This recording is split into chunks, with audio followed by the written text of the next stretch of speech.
Ассалаумағалейкум достар. Бүгінгі контентімізде жалпы терезеге қолданылатын простой навес пен петлевая группа деп аталады көбінше. Мысалы, сложный замоктың асты мен үсті. Осының плюстары мен минустарын айтатын болам, жалпы қайсысы дұрыс деген сияқты. Осы видеоның соңына дейін қарайтын болсаңыздар, сіздерде түсінік пайда болады, жалпы навес дұрыс па, или петлевая группа дұрыс па деген сияқты. Терезе қайсысында жиналса сапалы шығады деген сияқты түсінік пайда болады. Соны білетін боласыздар. Каналымызға алдағы уақытта жазылып алыңыздар. Алдағы уақытта мықты контенттер, информациялар беретін боламыз. Достар, жалпы көріп тұрған терезелеріңіз, бұл жерде балконға арналған терезе. Бұл жерде профиль смарт, комбинированный, қазір таңда ходовой цветтердің бірі. Көптің сұранысымен, мысалы, көптер сұранысқа ие цветтер, мысалы, сырты қоңыр, іші ақ деген сияқты да. Мысалы, көп үйлерге кірсең, үйдің іші ақ болғандықтан, терезенің іші ақ болып тұрса, әдемі көрінеді да. Яркий деген сияқты. Ал қара болып тұрса, шамалы темный, мутный болып көрініп тұрады. Сол себепті сондай бір заказ түсті өзімізге. Қазір таңда бұл жерде простой открывание болатын. Мысалы, ортасына екі открывание, простой открывание. Бұл жерде клиент негізі простой открывание мен заказ берген.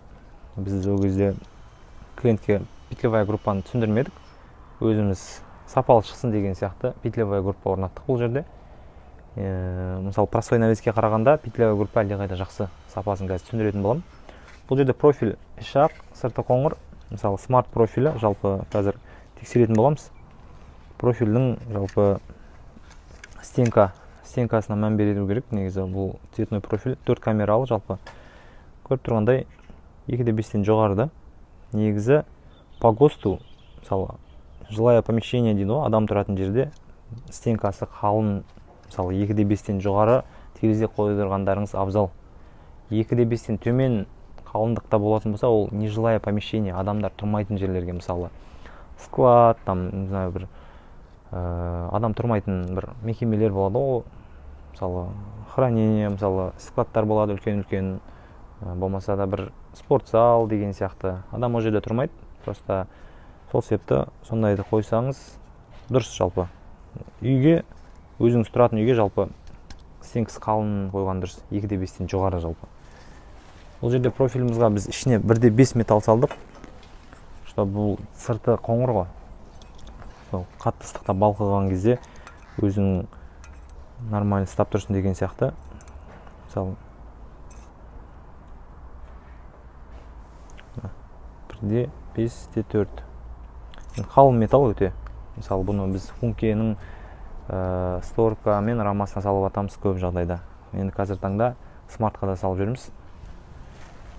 Жалпы түсіндіре кетейін, мына жерде петлевая группа, мысалы, простой навес, терезе жиналған кезде, мысалы, көріп тұрған терезелеріңізде үш жерінде болады, астыңғысында, ортаңғысында и үстінде.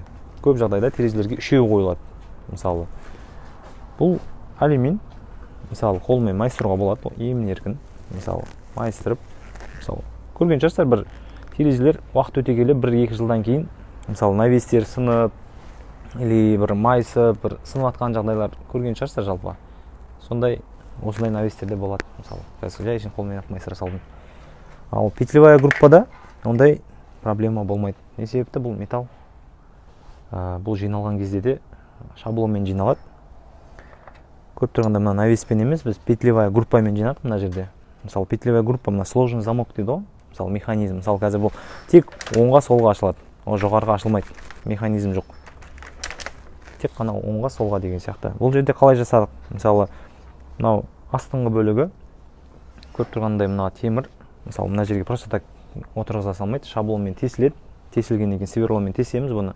И оны өзіне отырғызамыз осылай. Ол прям қатады, мысалы, металға қатырылады. Петлевая группамыздың астын орнатып болғаннан кейін, оның үстіңгі бөлігін орнатамыз жалпы. Үстіңгі бөлігі де тоже сверломен по шаблону. Ручной емес, шаблонмен специально өзінің, мысалы, Zigen компаниясының өзінің шаблоны бар бізде.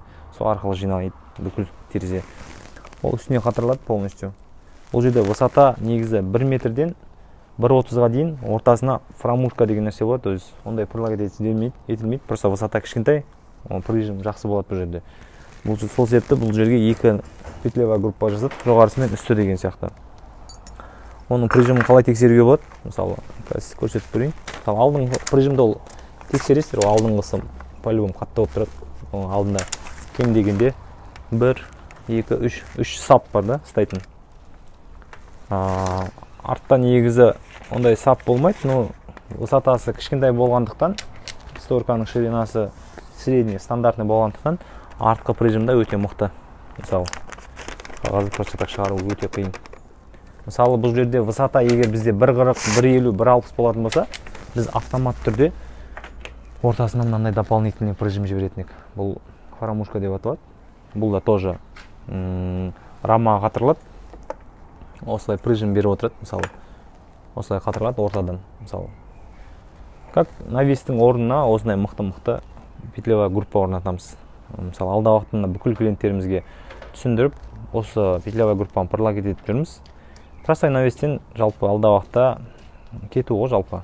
Бұл навестің минустары алда уақытта сынып кетеді. Мысалы, ауыр есіктерге, мысалы, дверной навес қойсаң да, алюминиевый болады. Алда уақытта көп жағдайда көрсең, 1 жыл, 2 жыл дегеннен кейін навестер сынып, мысалы, навесін ремонт шақыртып атады да көп клиенттеріміз. Сол себепті істеткеннен кейін дұрыс жағынан істетіп, сапалы өнім пырлагет еткіміз келіп тұр жалпы. Сол себепті қазір таңда бүкіл клиенттерімізге осындай петлевая группа деген не екенін түсіндіргіміз келіп тұр. Сол себепті бұл видеоны түсіріп жатырмыз. Мына жерде енді өзіміздің клиентіміз простой открывание деп заказ берген болатын. Негізі простой навеспен жиналу керек болатын. Сол себепті бұл клиентімізге өзіміз компанияның атынан петлевая группамен жинап бердік. Сапасы өте мықты шықты. Мысалы, ішіне 1.5 металлын, мысалы, прижимдары өте мықты болып тұр. Еще қымбат ручка, Лара деген сапалы ручкадан қойып бердік. Клиентіміз ырза болсын деген сияқты. Бүкіл жерде прижим болып тұр. Жалпы бүгін сборкасын бәрін біттік, алда уақытта алып кететін болады. Жалпы сол достар, мысалы, простой навес пен петлевая группаның айырмашылығын түсінген шығарсыздар деп ойлаймын. Егер түсінбеген нәрселеріңіз болса, комментарияға жазсаңыздар болады. Оған отдельно видео түсіріп, тағы түсіндіруге тырысайын. Егер мына видеом түсініксіз болатын болса жалпы. Назарларыңызға рахмет. Каналымызға жазылып кетіңіздер. Қазақша контент түсіріп жатырмыз. Алда уақытта қолдап жеріңіздер. Лайк басып, комментария жазып деген сияқты. Аман сау болыңыздар.